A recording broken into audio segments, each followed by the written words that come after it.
Hallelujah. स्वागत है आप सबका मेरी भविष्यवाणियों की पुस्तक में।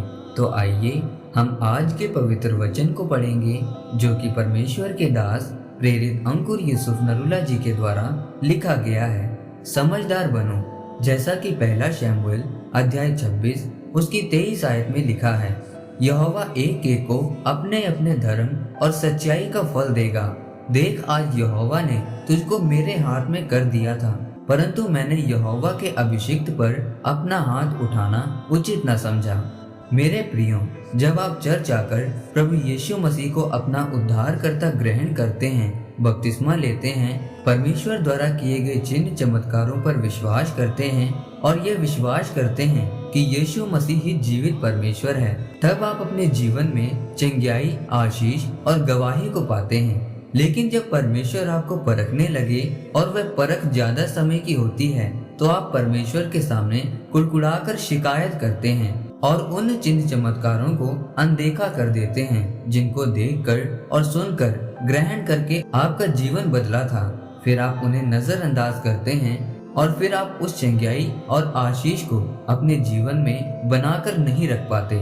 मेरे प्रियो, अगर हम बाइबल में निर्गमन की किताब में इजरायली लोगों के बारे में पढ़ते हैं तो लिखा है कि जब परमेश्वर मूसा द्वारा उनको फिरौन राजा की गुलामी से छुड़ा ले आया था और उनको मिस्र से निकालकर जंगल के रास्ते से कनान की तरफ ले जा रहा था, तो अगर उनको रास्ते में भूख लगी तो परमेश्वर ने आसमान से उनके लिए मन्ना बरसाया। अगर उनको रास्ते में प्यास लगी तो परमेश्वर ने चट्टान से पानी निकालकर उनको पिलाया।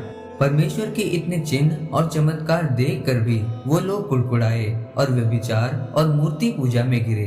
उन्होंने परमेश्वर को अनदेखा किया और फिर परमेश्वर ने भी उनको अनदेखा किया, और यही कारण था कि उस वायदे की जमीन पर सिर्फ 2 ही लोग पहुंच पाए। मेरे प्रियो, याद रखें, आप परमेश्वर को जैसा समझेंगे वो आपके लिए वैसा ही बन जाएगा। उसको दयालु समझेंगे तो वह आप पर दया करेगा।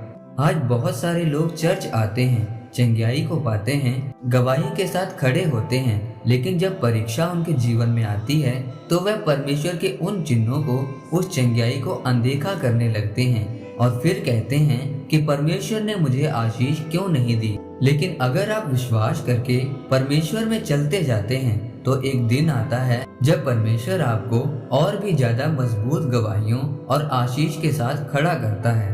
इसीलिए मेरे प्रियो, परमेश्वर के अद्भुत कामों को, चंगाइयों को देखकर अनदेखा ना करें, बल्कि सब लोगों को उन कामों के बारे में बताएं, अपनी गवाही को दें, ताकि परमेश्वर के नाम को महिमा मिले। और हर हालात और परिस्थिति में परमेश्वर के वचन पर खड़े रहना, क्योंकि वचन पर खड़े रहना आपको आपकी आशीष और गवाही को लेकर आएगा। आमीन। आइए परमेश्वर के दास के द्वारा लिखे गए इस अंगीकार को आप मेरे साथ एक मन होकर करें। सर्वशक्तिमान परमेश्वर, इस वचन के लिए मैं आपका धन्यवाद करता हूँ। पिता, मैं अंगीकार करता हूँ कि मेरे जीवन में चाहे कैसी भी परिस्थिति आए, पर मैं आपके वचन पर अड़ा और खड़ा रहूंगा। आपका अनुग्रह मेरे ऊपर हो, प्रभु यीशु मसीह के नाम में, आमीन। परमेश्वर आप सबको आज के वचन के ऊपर मनन करने के द्वारा आशीषित करे।